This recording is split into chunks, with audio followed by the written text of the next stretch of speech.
untuk lebih jelasnya kalian bisa lihat di lampiran gitu ya. Di mana kalau kita lihat lampiran itu ya itu adalah besarannya persentase gitu. Kalau 50 miliar maka 5%. 50 sampai 250 itu 3%. Di atas 250 sampai 500 miliar 2%. Di atas 5%, 500 miliar sampai 1 triliun 15 miliar rupiah gitu ya. Dan yang terakhir di atas 1 triliun adalah 20 miliar rupiah. Gede ya. Enak kan kelihatannya ngitungnya. Langsung jadi auto kaya raya gitu ya. Jadi sultan langsung gitu. Tapi harus diingat teman-teman bahwa ini adalah orang yang pilot. Nah, kalau kita bicara orang yang pilot itu udah nggak ada duitnya biasanya. Sehingga ini merupakan beban yang nanti kemudian masuk di dalam pasal 1131 dan 1132. Ketika debitur pilot itu tidak mampu membayar, maka itu kepada jasa atau imbalan jasa yang diberikan pada kurator itu ya termasuk ya harta-harta yang nanti kemudian hari untuk dapat pelunasan gitu teman-teman. Oke. Jadi ada 1 poin, 2 poin, 3 poin ya di situ. Nilai utang dan sebagainya. Di lampiran nanti kalian bisa lihat sendiri. Nah, kemudian ya bagaimana Pak dengan namanya apa itu namanya? Pengurusan. Jadi kalau itu yang di dalam lampiran itu yang dalam gambar ini adalah di sebelah kiri gitu ya. Bagaimana kalau masuk di dalam kategori pengurusan? Pengurusan itu maksudnya adalah yang di sebelah kanan ya. PKPU dan sebagainya itu. Nah, maka rujukannya adalah imbalan terkait dengan pengurus. Nah, untuk pengurus itu diatur di dalam pasal 6. Udah kebaca ya? Nah, itu ada besarannya. Nah, gitu ya. 7,5% sama 5,5%. Dari apa? Nilai utang yang harus dibayar dalam penundaan kewajiban pembayaran utang. Dalam hal berakhir perdamaian di sini ya. Jadi kalau sebelum di sini adalah 7,5%, tetapi kalau tanpa perdamaian ya, jadi tidak disetujui ya, tidak timbul perjanjian damai gitu ya di sini. Ini adalah 7,5%, tapi kalau tidak setuju nih masuk ke dalam bundle pilot dan sebagainya itu adalah 5,5%. Gitu ya. Sampai di sini ada yang mau ditanyakan dulu nggak dari penjelasan saya tadi?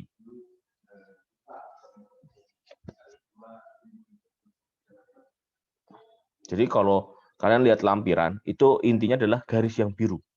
Ya, lampiran yang di dalam Permen Kumham 18 itu adalah yang biru. Sedangkan yang oranye itu hanya ngomong bicara 7,5% dan 5,5%. Ya. Oke.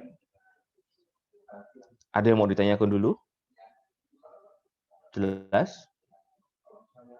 Jelas. Oke. Oke. Saat ini nanti ada materi, tapi kalian mungkin sudah baca gitu ya terkait dengan pilot dan di dalam pengadilan niaga. Cuma nanti saya akan terangkan. Namun untuk lebih jelasnya, ya untuk lebih jelasnya, ada putusan yang sudah saya kirim. Udah diterima teman-teman? Putusannya? Udah, Pak. Sudah. Coba kalian baca dulu. Kalian konstruksikan, ya, dikonstruksikan bagaimana sih jalan ceritanya mengenai putusan tadi. Nah, untuk mengkonstruksikan ini, saya akan membagi 3 kelompok, ya. Nanti dalam kelompok itu mendiskusikan bagaimana, apa prosesnya dan sebagainya, ya. Jadi kamu bisa cerita mengenai duduk perkaranya bagaimana, gitu ya. Ini adalah salah satu putusan yang mana Kementerian Keuangan itu kalah, gitu ya. Sehingga kalian akan belajar bagaimana memperbaiki pola kerja dan pola hubungan hukumnya yang jauh lebih baik, begitu ya. Oke, teman-teman, eh, saya akan bagi menjadi 3 kelompok secara otomatis ya. Nanti biar kalian diskusi. Nanti saya kasih waktu 20 menit untuk pertama kali. Nanti saya akan tanya di dalam grup WA apakah waktunya cukup. Jika tidak, maka nanti akan saya tambah lagi. Gitu ya. Jelas? Nanti saya akan tiba-tiba masuk di dalam kelompok gitu ya. Nanti akan saya tanya satu persatu gitu.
Untuk kelompok pertama, mungkin silahkan untuk menjelaskan bagaimana sih duduk perkara mengenai kasus ini. Gitu.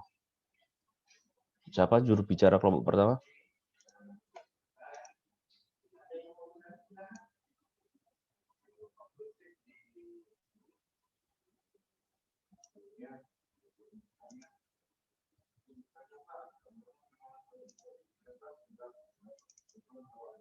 Halo.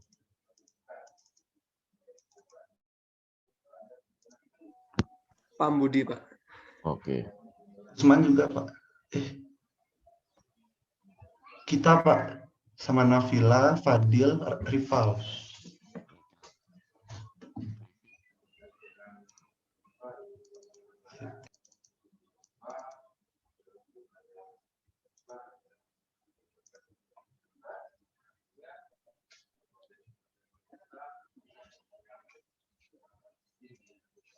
Ini ngejelasin dari perkara awal sampai akhir itu, Pak.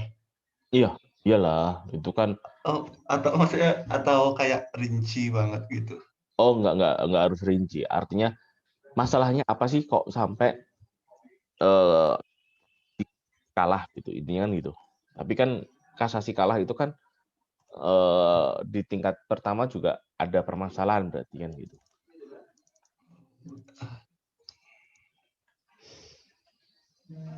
Ya hasil diskusimu disampaikan aja nanti kan kita akan diskusi panjang lebar di dalamnya. Ya udah, coba saya jelasin, Pak ya. Tapi saya takut, Pak, kalau saya jujur masih agak bingung gitu ngejelasinnya, bahasa agak susah. Ya salah kan namanya juga Ya, Pak. mahasiswa. Nanti kan Oke, Pak. diperbaiki. Oke, saya mulai ya. Terima kasih atas waktunya. Jadi di sini kan ada kasus antara pelawan dengan terlawan. Jadi di sini pelawannya itu si PT Mandiri Tbk, sedangkan terlawan satu itu tuh bukan terlawan sih, tapi yang digugat itu ada PT Elang Perkasa Lestari Jaya dengan Lukman Sembada sebagai kuratornya. Selain itu juga ada terlawan 2 di DJKN Kanwil 6 DJKN Serang, dan terlawan 3 itu KPKNL yang kok ada ya itu, Pak. Habis itu di sini kan apa namanya, pelawan itu kan menggugat si si PT Elang ini karena eh, karena memberikan kredit itu kan Pak ya. Dan dia tuh menggugat aset-aset yang dimiliki, bukan aset yang dimiliki, ya, dia tuh menggugat aset yang dijadikan agunan oleh agunan dari si PT Elang ini. Aduh Pak, aduh saya kok ngeblank Pak ya.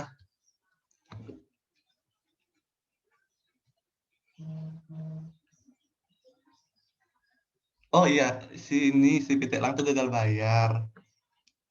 Jadi diajukan ke pengadilan niaga itu kan Pak ya. Nah, lalu aduh ya Tuhan, saya lupa Pak.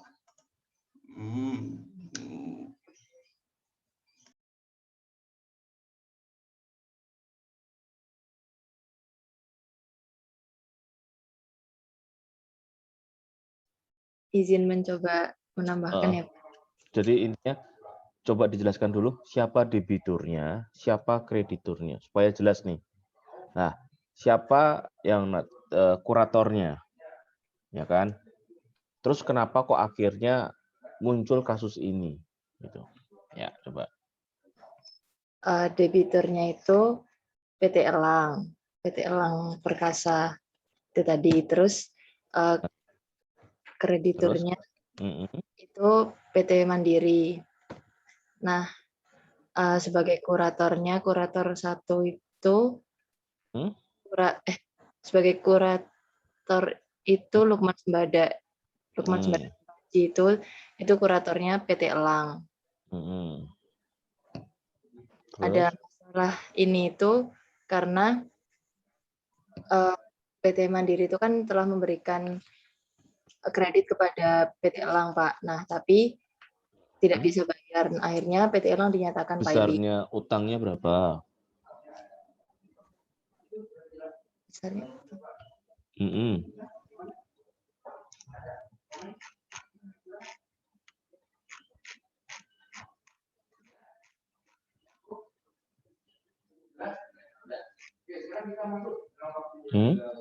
Ayo, besarnya utangnya berapa? Kan ketika di situ ada namanya jaminan yang di situ disebutkan apa itu? Di halaman berapa ini? Halaman 3 itu kan ada tanah SHM nomor 149 atas nama Felicia Ardaniani, atas nama Ciamli Hua, Edi Janto, dan sebagainya. Itu kan adalah hak tanggungan, toh. Artinya ini adalah jaminannya, toh. Benar nggak? Iya, Pak. Lalu di sini ada pengumuman eksekusi harta pailit, ya kan? Daftarnya ini, ya kan? Nah, di situ ada nggak mengenai tadi apa itu namanya besarnya? Nggak ada, Pak. Kan ada petunjuknya di situ. Ada petunjuk toh. Kamu udah ngecek putusan pengadilan niaga nomor 68 pailit _ 2011 PN Niaga Jakarta Pusat belum? Kalau ngecek tersendiri belum, Pak. Nah, itu harus dicek dulu supaya ini kasus tidak berdiri sendiri. Oh. Gitu. Ini ya, ini adalah saya kasih gambaran. Kalau kamu ngecek di putusan direktori putusan Mahkamah Agung, itu selalu ada gambaran seperti ini. Mana tadi? Kelihatan teman-teman? Nah, di sini itu adalah putusan yang saya kasih ke teman-teman. Ya. Tetapi di bawahnya itu ada namanya putusan yang terkait. Kelihatan ya? Halo, halo. Belum, Pak. Belum. Di grup WA belum belum. Di grup ya. Sudah, Pak. Sudah, Pak. Nah, di situ kan ada putusan yang terkait. Kelihatan ya? Kelihatan? Iya, Pak. Iya, Pak. Atau saya screen share aja deh. Yap. Kelihatan teman-teman? Nah, di situ kan ada namanya putusan terkait. Kelihatan? Di sebelah kanan bawah. Nah, itu ada namanya lain-lain. Ini adalah berkaitan mengenai putusan 213, putusan SUS pilot 2013. Jadi, putusan pilot pertama kali itu keluar 68 tahun 2011 di Pengadilan Niaga Jakarta Pusat. Ketika kita bicara putusan pilot tahun 2011, yang berlaku adalah undang-undang berapa?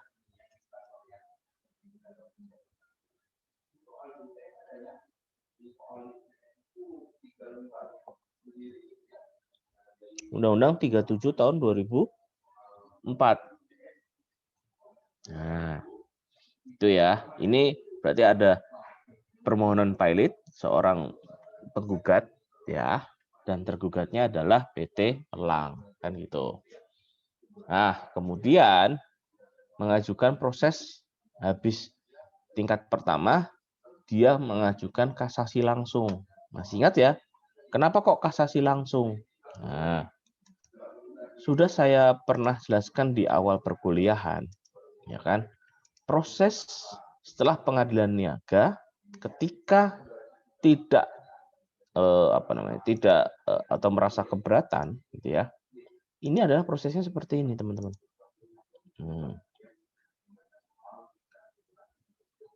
Ya kan? Maksimal 8 hari setelah putusan itu mengajukan kasasi. Nah, ini adalah prosesnya. Nah, perusahaan pilot bla bla bla bla bla. Nah, ini langsung kasasi nih yang warna merah. Ketika keluar putusan kasasi di sini, ya, maka di sini sudah ingkrah.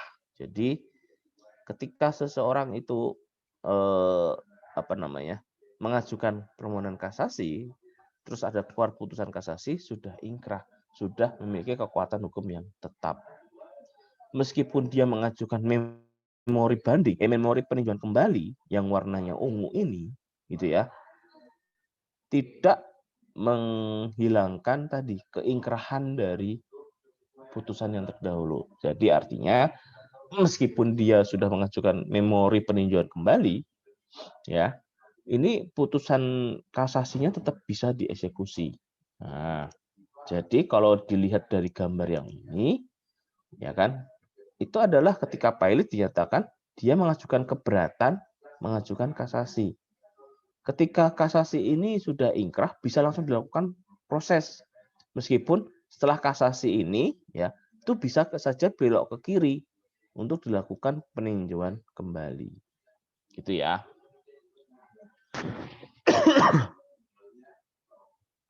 Oke, itu dari prosesnya. Nah, oke Mbak, jelaskan lagi. Dicek nanti ya putusan yang 68 tadi. Oke, sekarang duduk perkaranya bagaimana?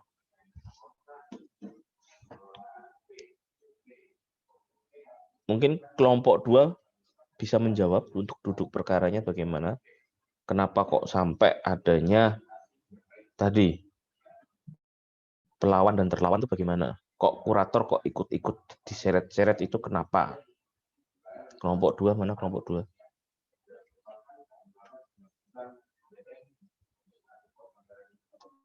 Grup 2.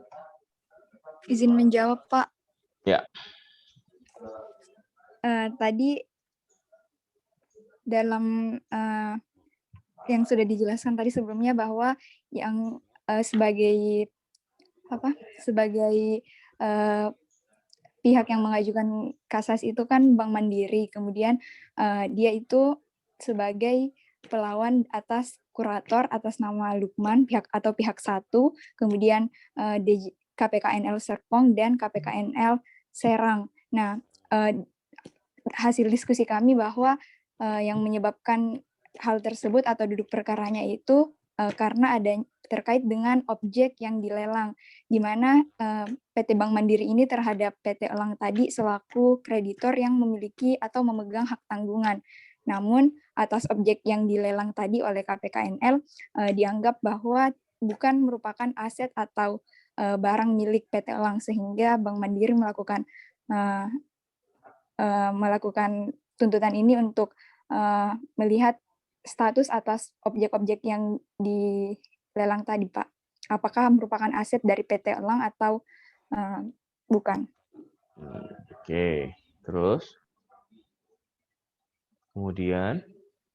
Terus tadi dalam tuntutan ini ternyata sebelumnya itu ada tuntutan lain juga ya kayaknya, Pak, dari dari kayak berlawanan gitu, Pak, dari pihak terlawan satu terhadap Bank Mandiri selaku pihak yang dituntut. Nah, tapi sebenarnya objek yang dipermasalahkan itu sama atau sama-sama terkait dengan objek pelelangan tadi. Nah, namun perkara itu juga masih diselidiki atau belum selesai, sehingga di sini kayak tumpang tindih gitu, Pak, kalau yang kami pahami. Oke. Pertanyaannya adalah ini masalah mengenai kreditur kongruen, preferen, sama separatis. Dalam konteks ini, Bank Mandiri kedudukannya sebagai apa? Separatis, Pak. Separatis, Pak. Terus kalau separatis, boleh nggak dilakukan tadi pelelangan terhadap hartanya? Sebetulnya boleh, Pak. Kan mempunyai hak untuk sendiri. Oke. Tapi kenapa kok dilakukan diambil oleh kurator kemudian dilelang? Dia dipersamakan seperti kreditur kongruen.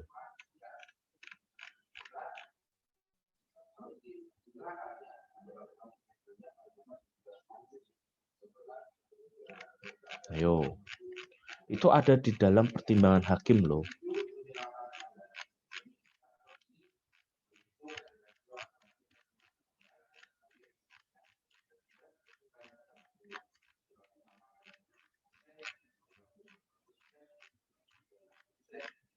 Nah, dibaca lagi ya. Ini karena waktunya mau habis, ya. Saya mungkin akhiri dulu untuk pertemuan kali ini. Minggu depan kita akan diskusi lagi terkait dengan kasus ini, supaya kalian paham betul, dan tolong dibaca materi kuliah saya terkait dengan pengadilan niaga, gitu ya, supaya untuk memperpaham atau memperjelas posisi duduk perkaranya seperti apa, gitu ya, teman-teman. Oke, kuliah saya akhiri. Untuk Zoom nanti bisa diskusi di grup WA, gitu ya. Ya, Pak. Pak.